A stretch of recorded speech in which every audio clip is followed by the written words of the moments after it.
इंसान खसारे में है। लाखों करोड़ों दरूद व सलाम आप सरकार सल्लल्लाहु अलैहि वसल्लम की ज़ात अक़दस पर।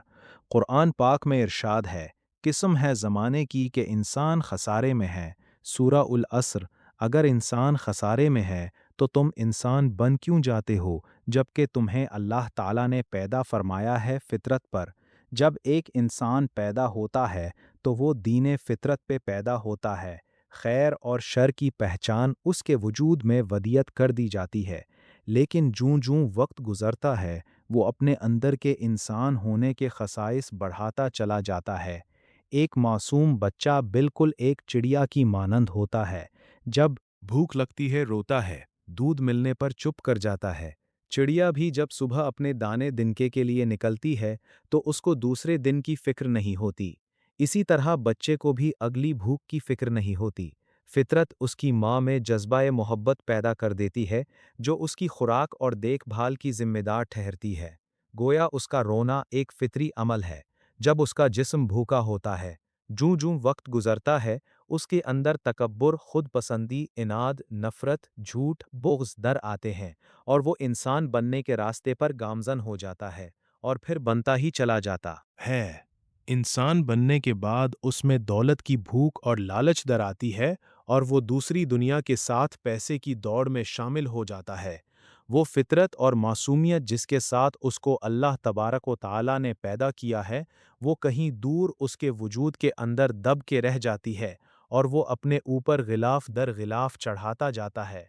असल इंसान तो उसके अंदर कहीं दफ़न हो के रह जाता है, जिसको खरीदने की ज़रूरत है, खोजने की ज़रूरत है, ताकि इंसान का असल यानी अंदर का अंदर सामने आए, खुद शनासाई की मंजिल नसीब हो, जिसके साथ उसको पैदा फरमाया गया है। अशफाक अहमद साहब अपनी किताब में लिखते हैं कि वो अपने मुर्शद से मिलने गए, उनके आस्ताने पर पास ही कब्रस्तान भी था।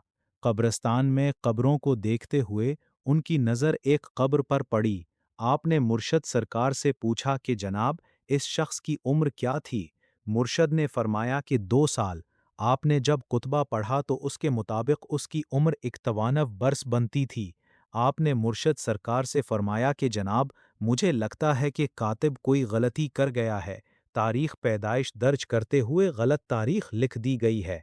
मुर्शद ने फरमाया कि नहीं, इसकी दुनियावी उम्र तो 51 साल ही है, लेकिन इसकी असल उम्र 2 साल है। जब ये पैदा हुआ तो एक मासूम बच्चा था। 2 साल का हुआ तो इसको थोड़ा होश आना शुरू हुआ। जब उसकी खाला और फूफो उसको देखने आई, उससे मिलने आई, तो बच्चे को देखकर कहने लगी, कितना खूबसूरत बच्चा है, इसकी आंखें कितनी खूबसूरत है। ये वो दिन था जिस दिन उसके अंदर खुद पसंदी और तकब्बुर का वजूद दर आया। तो इशफाक मियाँ, असल उम्र तो उसकी 2 साल ही हुई ना, बाकी सारी उम्र तो तकब्बुर, गुरूर और झूठ के सहारे गुजर गई। इशफाक साहब फरमाते हैं कि ये बात सुन के मैं बेजान सा होके वहीं बैठ गया, मेरे पास बोलने को कुछ नहीं बचा था। आप इंसान क्यों बनते चले जाते हैं, ये तो सरासर नुकसान का सौदा है। आप अल्लाह तबारक व ताला की दी हुई फितरत से दूर होते चले जाते हैं। अल्लाह हर पैदा होने वाले बच्चे को इस्लाम की फितरत पर पैदा करता है, फिर उसके सरपरस्त उसको अपने अकीदे पर ले जाते हैं। एहसन तक़वीम और दीन की फितरत ये है कि तो अपने रब की सिफ़ात को अपना, क्योंकि इसने आदम को अपनी सिफ़त और सूरत में पैदा किया है, तो उसकी सूरत बन और ये खसारे से निकल। यही तो तेरा ईमान होगा जब तो इस बात की मारिफत को पहुँचेगा। हम तो वो नहीं है जिस फितरत पे हमें पैदा फरमाया गया है। रोज़ क़यामत रब ताला हमसे पूछेंगे, मुझे वही इंसान वापस करो जिसको मैंने दुनिया में भेजा था। तुम तो और कोई हो, वो नहीं हो। जन्नत व दोज़ख और सज़ा हो जज़ा भी इसलिए है कि इंसान को वापस देने फितरत पर लाया जाए, ताकि वो अल्लाह ताला की मशीयत और मारिफत को समझ सके और पहचान सके। अल्लाह ताला आपको आसानियाँ अता फरमाए और आसानियाँ तक़सीम करने का शरफ़ अता फरमाए।